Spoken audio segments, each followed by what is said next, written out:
시청자 여러분 안녕하십니까. 굿모닝 포엑스 경제연풍 시작합니다. 그야말로 시장이 롤러코스터 장세가 펼쳐지고 있습니다.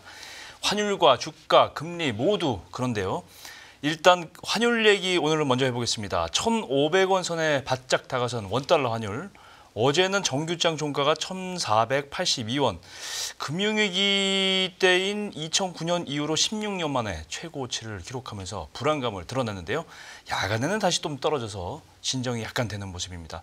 이에 따라서 거시 경제 전반에 이 불확실성에 대한 경고등이 켜지고 있는데요. 우리은행 WM솔루션부 이코노미스트 최진호 박사님 모시고 이 얘기 한번 들어보겠습니다. 어서 오십시오. 안녕하십니까, 최진호입니다. 원고를 써놨다가 다 바꿨습니다. 예, 오늘 아침에 또 시장이 너무, 그렇죠. 급격하게 또 변했습니다. 그렇죠. 일단은 원달러 환율이 제가 어제 종가를 기록해 왔는데 야간 거래에서 1,472원, 고점 대비 12원 하락했습니다. 다시. 예.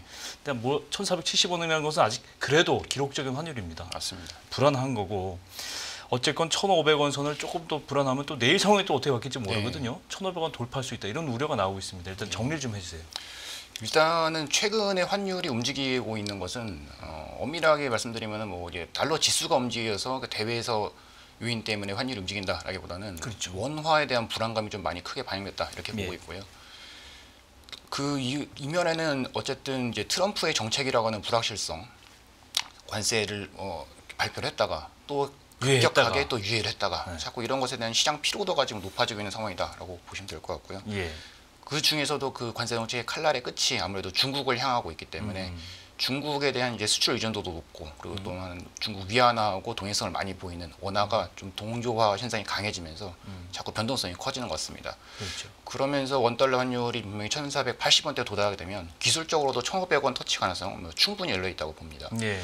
하지만 이게 펀더멘탈 장세라고 한다면 1,500원을 찍고 1,500원이라고 한 레벨은 한국 경제가 지금 좋다고 말씀드릴 수는 없습니다만 그래도 한국 경제 펀더멘털에 비해서 1,500원 약간 높은 거는 사실입니다. 그렇죠. 그렇기 때문에 터치하고 내려갈 정상이었는데 예. 지금처럼 지금처럼 이렇게 정치인의 입에 의해서 움직이는 시장에서는 이것이 내려온다라고 또 확답할 수 없는 상황이죠. 그렇기 때문에 환율이 내려오긴 했습니다만 1,470원대에서 지금 막혀있는 이유가 그것도 아닐까라는 생각을 하고 있고요. 그렇죠. 이런 상황이 계속 반복되다 보면 1,500원 얘기는 또 언제든지 다시 나올 수 있다. 이렇게 보고 있습니다. 그렇죠.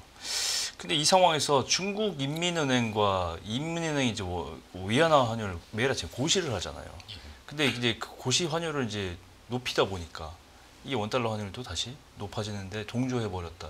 이 상황에서 왜 위안화하고 동조가 얘기가 나오는 거지? 이해 좀 안 가거든요. 그러니까 중국이 왜 위안화를 이제 절하, 그러니까 환율을 높이는 고시 환율을 높이는 절하를 지금 유도하고 있느냐라는 것을 생각을 해봐야 되는데. 앞에서 말씀드렸다시피 지금 미국하고 중국 간의 무역 전쟁이 지금 막 벌어지고 있는 상황인데 간밤에도 중국만 빼고 예, 나머지 국가들을 유예시켰잖아요. 그렇죠. 예.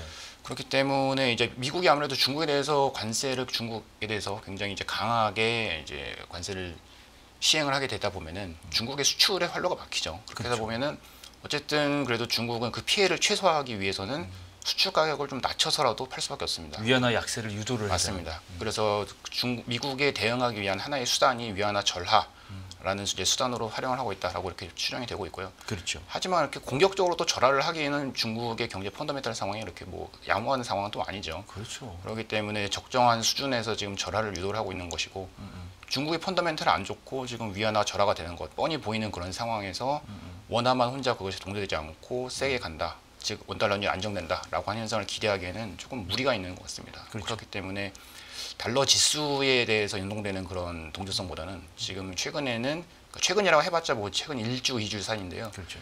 예, 위안화하고 동조되는 경향이 훨씬 더 강해지는 것 같습니다. 달러 인덱스가 글로벌 통화들 다 합산한 건데 예. 이게 보는 게 원래 이게 굉장히 그 코릴레이션이 강한 거였는데 원화하고 이 볼 필요가 없어졌어요. 이제 많이 약해졌죠. 많이 약해졌습니다. 특수한 상황이라는 걸 이제 분명히 다시 말씀드리고 일단 박사님께서 리포트도 하셨고 멘트도 해주셨지만 미국이 중국에다가 이제 104%라는 역사상 유례없는 관세를 부과하면서 위안화 환율도 많이 이제 오르고 있고 원화가 위안화의 프록시 통화로 활용되다 보니까 상승적으로 움직이고 있다. 이 프록시 통화라는 게 이제 위안화 대신해서 원화를 상대로 해서 대응을 한다 이런 뜻인가요? 예, 맞습니다. 네. 그러니까 글로벌 외환 시장에서 이제 중국의 이제 위안화 이제 트레이딩 통화로 많이 삼고는 있는데 그렇죠. 다만 이제 중국이라고 하는 국가는 아침에 이제 말씀하셨던 것처럼 환율을 이렇게 고시하지 않습니까? 그래. 그러니까 완전한 자율 변동 환율제가 아니라 그렇죠. 어느 정도 관리 컨트롤을 하고 환율제잖아요. 관리 변동 환율제라는 얘기인데 그러다 보니까 이제 시장 거버넌스적인 측면에서 놓고 볼 때 아직까지 정부 입김이 굉장히 많이 작용하는 그런 이제 국가라는 것이죠. 그렇기 때문에 시장 접근성 측면에 놓고 볼 때 외국인들이 그렇게 쉽게 접근할 수 있는 그런 시장은 아닙니다. 그렇죠. 그러다 보니까 그 가격의 수익률을 그대로 복사해서 수취할 수 있는 통화가 무엇이 있느냐라는 것을 이제 투자자들이 찾다 보니까 그것이 중국하고 경제 의존도도 굉장히 높고 위안화의 동조성도 강한 원화가 가장 적당한 통화구나라고 해서 원화를 이용해서 중국의 가격의 수익률을 복사해 온다라고 이런 이제 컨셉으로 이제 투자를 하게 되는 거거든요. 근데 그러다 보니까 아무래도 이제 원화하고 위안화 간의 그런 동조성이 굉장히 강해졌다라고 볼 수가 있겠고요. 그렇죠. 최근 같은 경우에는 또 아시다시피 뭐 관세 정책이 중국을 향하고 있기 때문에 그 동조성 자체가 굉장히 지금 강해지고 있는 상황이다라고 이렇게 이제 정리를 할 수 있을 것 같습니다. 근데 이제 간밤에 이제 상황은 변하긴 했어요. 예. 중국은 100%, 네. 우리는 10% 예. 이외, 물론 90일이지만 상황이 변했는데 어쨌건 환율에 있어서만큼은 중국하고 우리나라의 그 어떤 영향이라든가 앞으로의 전망이 비슷한 건 사실이에요. 맞습니다. 만약에 이렇게 계속 약세가 지속되다 보면 뭐 수출 경쟁력이 강화하기 위해서 뭐 위안화 약세를 유도한다고 하지만은 이게 외국인 투자자들의 투자 자금 유출로 이어질 수 있단 말이에요. 맞습니다. 그러니까 어느 정도 적정한 선 찾아야 되는 거고 우리도 마찬가지고 예. 1,500원 넘어서면 아마 외국인 투자자의 이탈이 심해질 거다 이런 걱정을 하시거든요, 다들. 근데 이제 수출 확대냐, 과연 이제 이 수출 확대만을 위해서 이 환율을 놔둘 것이냐, 어느 정도 관리할 것이냐 이런 문제가 나타나는데 우리 시장에 나타날 수 있는 어떤 영향, 1,500원이 많이 뚫을 수 있다. 뭐 이렇게 얘기하면 어떤 것이 좀 우려될까요? 일단 펀더멘탈적인 측면이랑 이제 마켓, 이제 시장적인 측면은 약간 그 별개로 좀 봐야 될 것 같은데요. 원래는 이게 시장적인 측면과 펀더멘탈 측면이 서로 상호 작용을 하면서 그렇죠. 영향을 주고받는 것이 사실인데 먼저 펀더멘탈 측면에서 보시게 되면은 우리가 흔히들 그런 얘기 많이 듣지 않습니까? 환율이 올라가게 되면 수출 가격이 낮아지니까 수출량이 많아지고 그래서 수출 경기가 좋아지고 수출 중심의 국가는 다시 경기가 좋아지면서 환율은 스스로 내려온다라고 하는 것이 가장 우리가 일반적인 이제 경제 원론에서 FM이죠. 배웠던 예. 이론적인 내용인 거죠. 그리고 그러한 메커니즘들이 사실 과거에는 한국에서도 작용이 잘 되었던 게 사실입니다. 예. 그런데 이런 메커니즘 잘 적용을 하면서 이제 잘 돌아가기 위해서는 전제 조건이 있는데요.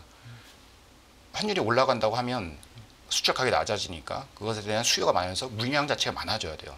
그래야죠. 그런데 그걸 전제로 지금은 하는 거죠. 그런데 지금은 아시다시피 트럼프의 관세 정책이 뭐 90일 유예를 해주기는 했습니다만 이런 공포적인 상황에서 공포 심리가 지배적인 이런 상황에서 과연 글로벌 물동량 자체, 글로벌 교역량 자체가 유지가 될 수 있느냐라는 것을 놓고 보게 되면은 그렇죠. Q 자체가 줄어드는 국면이라는 것이죠. 그럼 가격이 내려간다고 해서 물량이 늘어난다라는 보장을 할 수가 없는 겁니다. 네. 그리고 또한 이건 수출 상품의 특성에 따라서도 분류를 할 수가 있는데요. 누구나 생산할 수 있는 그러니까 그런 단순한 제조업 상품 같은 경우에는 가격이 조금만 떨어지게 되면 가격 경쟁력 때문에 그쪽으로 물량이 확 몰립니다. 그렇죠. 그런데 그렇지가 않고 기술력을 기반으로 해서 수출하고 있는 그런 상품들, 한국의 반도체 같은 상품들이죠, 대표적으로. 그런 것들은 가격이 조금 떨어진다고 해서 그쪽으로 밀어주지는 확 몰리는 아. 그런 상품이 특성이 아니라는 것이죠. 네네. 그렇기 때문에 과거에 우리가 흔히들 얘기를 했던 환율이 올라가면 수출 경기에 도움이 된다라는 그러한 로직도 지금은 조금 적용하기가 힘든 상황이다 이렇게 볼 수가 있겠고요. 그러다 보니까 고환율 자체가 가져오는 긍정적인 효과보다는 한국 경제에는 지금 부정적인 효과가 조금 더 많이 커지는 것 같습니다. 대표적인 것이 달러도 비싼데 만약에 원자재 가격을 수입해오는 그런 가격까지 비싸지게 되니까 수입을 많이 하는 그런 기업들 입장에서는 당연히 수익성 악화 그리고 그런 것들이 가질 수 있는 매크로 코스트의 증가로 인해서 그렇죠. 경제를 조금 더 다운사이징 시킬 수 있는 이제 그런 요인들이 작용할 수 있다 이렇게 보시면 될 것 같고요. 그렇죠. 그리고 금융시장에서 마켓에서 미치는 그런 영향은 뭐 명확한 것 같습니다. 어느 국가든지 로컬 통화의 가치가 약세로 가는 국면에서 외국인 투자자들이 쉽게 이게 손을 뻗기가 쉽지가 않죠. 그렇죠. 예, 그렇기 때문에 당연히 이제 채권이라든지 주식에 대한 그런 매도 압력이 거세질 수가 있고요. 그런 것들이 다시 또 환율 상승을 자극하는 이런 악순환이 지속될 수가 있기 때문에 환율 상승이라고 하는 것은 어떤 속도의 문제도 굉장히 중요하지만 레벨적인 그런 관점에서도 분명히 관리를 하고 대응을 해야 될 필요가 있다 이렇게 판단하고 있습니다. 그렇죠. 이제 금리 시장으로 넘어가 보면 환율하고 금리는 거의 맞닿아 있는 상황이거든요. 예. 미국 장기, 초장기물 특히 국채금리 굉장히 급등하고 지난 밤에도 많이 올랐습니다. 10년물 미국채 금리 4.32, 3년물 국채 4.13. 다 뭐 엄청나게 전날에 비해서 오르고 이것도 이제 상황 반전이 되고 있는 상황인데 일각에서는 사실 뭐 낮은 금리를 유지하는 게 미국의 그 정책 목표이긴 하지만 지금 시장은 사실 금리가 튀고 있단 말이죠. 중국이 국채 매도에 나선 거 아니냐 이렇게 그런 의심의 눈초리도 있습니다. 예. 안 그러면 중국이 지금 미국에 대항할 여러 가지 키 중에 사실 가장 미국제 최대 보유국 아닙니까? 미국이 중국이. 그러니까 이런 얘기까지 나오는 것 같은데 그렇게 되면 이제 미국 국채가 안전자산의 지위가 계속 유지가 그렇게 인식이 되겠느냐 이런 얘기도 나오고 이게 이제 금리 상승 여파가 우리나라를 비롯해서 각국에 다 또 영향을 미치는 상황이 된단 말이죠. 금리 시장을 좀 정리해 보면 어떻게 할 수 있을까요? 미국 경제가 지금 굉장히 특이한 상황이죠. 경기 침체 얘기가 막 나오고는 있는데 네. 물가 상승률 전망치는 계속해서 올라가고 있습니다. 그러니까. 그러니까 경제 성장률 전망치는 내려가는데 물가 상승률 전망치는 올라가고 있는 상황이죠. 그렇다면은 보통 이제 일반적으로 경기 침체라고 한다면 금리가 같이 낮아지면서 기준금리 인하 기대가 막 높아지는 것이 사실입니다. 네. 그래서 채권 금리가 지난주 이제 금요일 같은 경우에는 미국 10년물 기준으로 3.9, 3.8까지도 막 찍었었죠. 네. 근데 이런 것들을 다시 뱉어내면서 지금 최근 2, 3일 영업일 사이에 다시 4.3까지 올라온 상황이거든요. 예. 그러니까 이런 과정에서 중국이 대응을 하기 위해서 미국 국채를 매도한 것이 아니냐라는 그런 얘기가 나오고 있는 건데 일단 뭐 결론적으로는 상당히 유력한 시나리오인 건 맞는 것 같습니다. 네. 하지만 지금 그 매도 주체를 정확하게 파악을 할 수 있는 그런 객관적인 데이터가 없는 상황에서 없죠. 가장 유력하긴 합니다만 저는 또 하나의 이 펀더멘탈 측면을 좀 놓고 본다면 네. 앞에서 말씀드렸던 물가 상승률 전망치가 계속해서 높은 수준으로 유지되고 있다라는 여기에 좀 집중할 필요가 있을 것 같은데 물가 상승률은 높고 경제 성장률은 낮은 전형적인 이제 스태그플레이션의 이제 그런 초입에서 나타나는 그런 현상이죠. 스태그플레이션이 발생하는 경우는 그렇게 흔한 경우는 아닙니다. 경기 위축이 수요 충격과 공급 충격 두 개의 그 카테고리에 나눠볼 수가 있는데 네. 우리가 살면서 겪었던 대부분의 경기 충격은 다 수요 충격이었습니다. 예. 수요 충격에서 경기 위축이 발생하는 경우에는 경기가 하락을 하면서 금리가 같이 낮아져요. 물가도 낮아지고. 근데 공급 충격에서 발생하는 경우는 물가는 금리는 올라가고 경기는 다운사이징, 경기는 더 내려가는 이러한 방향성으로 나타나게 되는데 그렇다면 중앙은행 입장에서 볼 때, 연준의 입장에서 볼 때 경기 대응이냐 아니면 물가를 잡을 것이냐라는 것을 두 가지 네. 두 가지 토끼를 잡을 수는 없는 상황이기 때문에 굳이 한 마리를 잡아야 된다면 제 생각에는 아마 중앙은행 입장에서는 인플레이션에다가 먼저 방점을 두고 정책 대응을 할 가능성이 높다라는 것이고요. 그러기 때문에 기준금리가 지금 점도표는 어쨌든 표면적으로는 2회까지 유지가 되었습니다. 그렇죠. 근데 분포 자체는 상당히 위로 올라갔죠. 그 얘기는 이 2회 인하를 할 수 있다라는 것이 개런티성이 아니라는 얘기예요. 언제든지 다시 상향 조정이 될 수 있다는 얘기고 그렇게 된다면 지난주 금요일 날 미국 10년물 금리가 3.8, 3.9까지 내려갔던 것이 과연 이것이 가격이 억셉터블한 그런 가격이냐라는 것을 놓고 볼 때는 그게 아니다라는 인식이 시장 참여들 사이에서도 다시 퍼졌다는 것이죠. 그렇죠. 그래서 다시 4.2, 4.3 정도가 올랐는데 저는 이 정도 레벨이 굉장히 금리가 급등을 했다라는 그런 표현보다는 그냥 적정 레벨을 찾아가는 과정이 아닌가 뭐 이런 식으로 좀 해석을 하고 있습니다. 그렇군요. 근데 이제 문제는 이제 여기서부터 이제 금리 변동성이 더 심화되고 위로 튀기 시작하면 채권 매도세가 계속 나오기 시작하면 2020년을 복귀할 수밖에 없어요. 그때 팬데믹 당시에도 이런 비슷한 현상이 일어났다가 미국 연준이 이제 개입을 해서 금리를 잡으려고 굉장히 노력했단 말이죠. 이게 이 시점이 어느 시점인지 제가 구체적으로 비교를 할 수는 없지만 이런 상황이 또 나올 수 있지 않을까. 금리 상단이 시장 금리 상단이 막히지 않을까 이런 생각도 해보는데요. 2020년도에도 그러니까 코로나 초기였던 것 같은데요. 그렇죠. 비슷한 현상이 나타났습니다.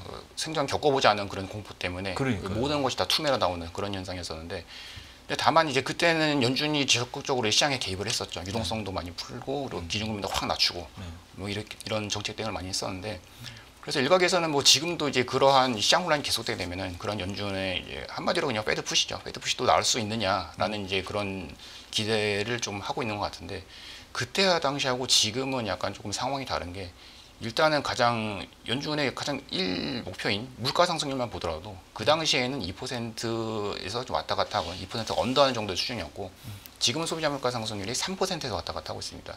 그리고 관세가 계속해서 이렇게 세게 부과가 되게 된다면 3%도 개런티 갈 수 없는 그런 상황이 돼버리는 거죠. 그렇죠. 물가 자체도 다르고요. 그리고 그때는 연준의 두 번째 목표인 실업률 안정, 고용 안정이라는 것을 놓고 볼 때는 코로나 위기로 인해서 실업자들이 굉장히 많이 양산이 됐습니다. 그러면서 한 달 만에 실업률이 약 그때 3% 중반에서 한 달 만에 그다음에 4% 중반까지 거의 한 1%포인트가 제 기억에는 튀었던 것 같아요. 예. 그리고 그 다음에는 16%까지 확 튀었고 그렇죠. 여기 실업률이 확 올라가는 현상이 보였는데 지금 우리가 확인하고 있는 미국의 실업률 데이터는 실업률이 그렇게 급등하는 모습까지는 보이고 있지 않습니다. 아니죠. 아직 뭐 관세 영향이 반영이 안 되었습니다만 주간으로 발표되고 있는 실업보험 청구 건수 이런 것들을 트래킹 해보더라도 실업률이 급등으로 그러니까 코로나 때처럼 갑자기 급등으로 갈 가능성은 좀 낮지 않나라고 이렇게 보고 있고요. 그렇기 때문에 연준이 기준금리를 적극적으로 내린다라는 그런 정책은 좀 기대하기 좀 힘든 상황이다라고 저는 판단을 하고 있고 그렇다면은 연준의 정책 여력이 좀 제약되는 그런 상황에서 어쨌든 시장 기능을 좀 활성화하기 위해서 할 수 있는 것은 유동성 공급 정도가 될 수가 있을 것 같은데요. 그것은 이제 작년부터 하고 있던 이제 QT 규모를 줄여오는 거 이런 것들을 조금 앞당겨서 조기에 종료하는 이 정도는 아마 기대해 볼 수 있지 않을까 그렇게 이제 생각을 하고 있습니다. 말씀하신 대로 지금 펀더멘털 장세라기보다는 특수한 요인에 의해서 움직이는 장세이기 때문에 특히 예. 관세라는 이 트럼프 말 한마디 때문에 이제 움직이는 장세고 말 한마디 하니까 다우지수가 그렇게 폭락하던 게 7.8% 폭등했습니다. 다시. 뭐 어제 콜 같죠. 밤에도 나스닥 12.16% 폭등했습니다. 네. 이런 장세 참 보기 드문 장세거든요. 그러면 저희가- 오늘 다시 애널리스트나 교수님도 마찬가지지만 박사님도 마찬가지지만 이거 다 바꿔야 돼. 또 바꿔야 돼. 이런 변동성이 심한 장세, 보기 드문 장세인데 제가 그 다음 질문이 이제 원엔 재정환을 여쭤보려는데 이것도 오늘 바뀔 거예요 아마. 네, 맞습니다. 어제 1시 반 100엔당 100엔당 1,025원 이건 이제 기록이에요. 상당히 뭐 2022년 3월 이후 가장 높은 기록이었는데 어쨌건 원엔환율은 지금 추세적으로 상승세를 나타내고 있는 건 사실인데 네. 이건 또 우리에게 어떤 의미를 가질까 생각을 한번 해봐야 될 것 같은데요. 예, 이거 외환 시장 이제 관점에서 좀 바라볼 필요가 있는데요. 원엔 환율이 올랐다는 건 당연히 이제 원화 대비해서 엔화가 비싸졌다라는 것을 얘기를 하는 것이고요. 그렇죠. 원화하고 엔화는 아시다시피 뭐 직거래되는 상황이 아니기 때문에 달러 대비 기준으로 보는 이제 재정 환율을 얘기를 하는데 앞에서 말씀드렸지만은 트럼프가 관세 정책을 열심히 막 시장을 뒤흔들고 있지만 상대적으로 그거에 비하면 주식 시장 흔들리는 것에 비해서는 달러 지수는 그렇게 많이 안 흔들려요. 근데 그 이유는 뭐냐면 달러 지수 안에서 약 한 15%를 차지하고 있는 엔화 엔화가. 그리고 한 50% 넘게 차지하고 있는 유로화 얘네들이 조금 상대적으로 강하기 때문에 그러거든요. 근데 그 중에서도 지금 엔화가 많이 이제 강한 그런 상황인 거죠. 네. 그러니까 달러 대비 엔화는 강하고 원화는 여러 가지 디스카운트 요인들 앞에서 말씀드렸던 중국에 대한 노출도라든지 국내 불안한 뭐 정치 요인들 이런 상황들 때문에 원화는 달러보다 약하고 이러다 보니까 원엔 재정 환율 자체가 확 위로 올라갔다. 그렇죠. 물론 이제 단기적인 관점에서 어제 오늘 레벨을 본다면 원달러 환율이 바뀌는 거에 의해서 이 재정 환율이 좀 바뀔 수는 있겠지만 중장기적인 추세에서 놓고 보게 되면 작년 하반기 이후에 쭉 올라오는 이런 그림을 계속 나타내고 있는 겁니다. 그렇죠.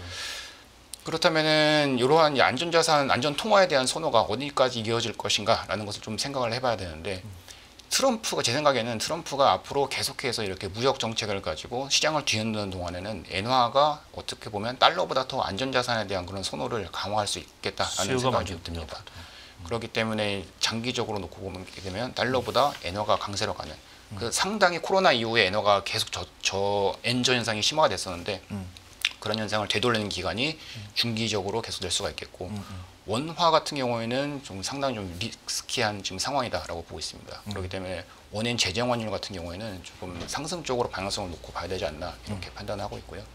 그리고 또한 엔화와 마찬가지로 글로벌 외환 시장에서 안전 통화로 꼽히는 통화가 또 대표적인 게 스위스 프랑이죠. 스위스 프랑도 많이 올랐습니다. 그렇기 때문에 스위스 프랑에 대한 관심도 이런 것도 한번 가져볼 필요가 있을 것 같습니다. 참 역설적인 상황입니다. 미국이 불안하기 때문에 미국 달러화를 버리고 다음 세컨드 기축통화라고 생각될 안전통화로 생각될 엔화나 스위스 프랑으로 옮겨가는데 원화에 대해서만큼은 이렇게 정말 속칭 시장에서 말하는 걸 패대기에 치고 있는 예. 상황이 벌어지고 있단 말이에요. 맞습니다. 근데 저는 또 궁금한 게 이렇게 되면은 우리가 많이 겪어왔지 않습니까? 외환위기, 글로벌 외환위기라든가 뭐 금융위기 때 보면은 취약한 국가들의 통화가 엄청나게 급락을 해서 그 나라들이 뭐 국가 부채 때문에 문제가 불거지고 뭐 디폴트 선언한다 그러고 예. 모라토리엄 얘기 나오고 그런 것들이 좀 이어지지 않나 이렇게 되면 이제 그야말로 이제 글로벌 뭐 금융 위기가 또 올 수 있는 그런 시나리오들을 다들 걱정하는 거잖아요. 예. 대표적인 국가가 이제 터키예요, 사실. 터키는 그것뿐만이 아니고 다른 환경에 의해서도 굉장히 폭락하고 있었는데 그러면 이제 워낙 뭐 우리나라보다 훨씬 심한 나라지만 재정이라든가 이런 것 때문에 문제가 이런 국가들 취약한 국가들이 문제가 생길 수 있지 않을까요? 터키도 뭐 포함해서. 예, 맞습니다. 달러가 그게 강했던 그런 시절을 역사를 복기를 해보게 되면 글로벌 금융시장이 편한 적이 한 번도 없었습니다. 없죠. 그리고 약한 국가부터 먼저 커져 나가는 게 정상인데 네. 터키라고 하는 국가는 굉장히 좀 특이해요. 제가 항상 이제 이모진 국가를 이렇게 모니터링 하다 보면은 최약체로 꼽는 국가 중에 하나가 이제 터키고요. 터키는 그 생각해 보시게 되면은 대표적인 산업이 없습니다. 관광. 예, 관광 빼고 없죠. 네. 저는 터키 하면 그냥 관광 가고 싶다 이 생각밖에 안 드는데 그렇죠. 그거 빼고는 대표적인 제조업 상품이 없습니다. 제조업 기반이 약한 나라는 경상수지가 절대 적자를 볼 수가 없어요. 그렇기 때문에 경상수지가 적자죠. 재정수지도 적자죠. 물가 상승률은 항상 두 자릿수를 기록을 하고 있습니다. 그렇죠. 그렇다고 제대로 된 지도자가 경제를 잘 이끌어 나가느냐? 그렇지 않습니다. 지금 현재 에르도안 대통령은 네. 2017년에 개헌을 하면서 마음만 먹으면 법적으로 기술적인 요건만 조금 가미하면은 자기가 종신 집권도 할 수 있는 이제 그러한 막강한 권력을 가지고 있는 그런 상황이에요. 그렇죠. 그런 상황이 중앙은행 총재도 다 해고해버리고 자기 입맛에 안 맞으면은 정치 인사권들을 다 손에 쥐고 드는 그런 상황입니다. 그러다 보니까 뭐 하나 제대로 된 게 없어서 저는 사실 터키 같은 경우에는 터키 리라 환율은 오늘 보고 있는 환율이 역사적 고점이다. 라고 이렇게 항상 얘기를 하고 있거든요. 더 약해질 수 있는. 예, 항상 올라갑니다. 네. 그래서 터키 리라에 대한 포지션은 굉장히 좀 주의를 하실 그런 필요가 있겠고 그런 관점에서 본다면 앞에서 말씀하셨던 것처럼 당장 내일 모레 얘네가 모라토리움을 선언해도 저는 이상할 게 없다고 봐요. 맞아요. 그렇기 때문에 그만큼 터키는 위험한데 다만 터키라고 하는 그런 국가가 가지고 있는 포지션 자체가 글로벌 금융시장에서 볼 때는 작기 때문에 그 여파는 조금 제한적일 수 있겠고요. 다만 좀 워스트 시나리오 하나 그려보자면 터키에 대해 그럼 익스포저 높은 국가들이 어디냐라는 것을 물어보게 되면 유럽계 은행들이 많이 꽂았습니다. 대표적으로 프랑스에 있는 그런 상업은행들이 터키에 대해서 익스포저가 이제 BIS 데이터에 의하면 가장 높게 나타나는데 터키가 정말 모라토리움을 빵 선언을 하면서 유럽계 은행이 흔들린다라고 한다면 그 시스템에 관리 중요한 글로벌 몇 개 은행이 있습니다. 그렇죠. 만약에 유럽에서 그 정도 유럽에서 은행 위기가 발생되게 된다면 그때는 뭐 미국을 비롯한 한국 역시도 금융시장이 안정되기가 좀 힘든 그런 환경이 될 수가 있겠죠. 그동안 우리 역사적으로 많이 봤지 않습니까? 맞습니다. 2008년 금융위기 때도 그랬고 2018년 때도 그랬고 이 남유럽 사태 기억하시죠? 그런 사태로 확산되지 않을까 그런 걱정이 들어서 제가 여쭤봤는데 그때도 환율이 문제였고 취약 국가들에 대한 어떤 그 유럽계 은행들의 그 보증이 이제 디폴트가 나오면서 문제가 시작되는 건데 어쨌건 별별 생각을 다 하게 되는데 어쨌건 간밤에 또 상황이 바뀌었어요. 이게 이제 어떻게 일본이 가장 먼저 협상 테이블에 앉는다 그러고 트럼프가 지금 협상을 먼저 하는 국가들과 해서는 잘 풀어보겠다 이런 식으로 좀 바뀌었어요. 또 다시 중국만 패겠다 이런 식으로 바뀌어서 잘 봐야 되는 상황입니다. 계속 저희 연합 인포맥스 경제TV 시청을 해서 최재형 목사님 얘기 한번 사실 다 복귀해 보시고 결정을 잘 하시고 대응을 하셔야 될 것 같습니다. 네, 오늘 말씀 고맙습니다. 감사합니다.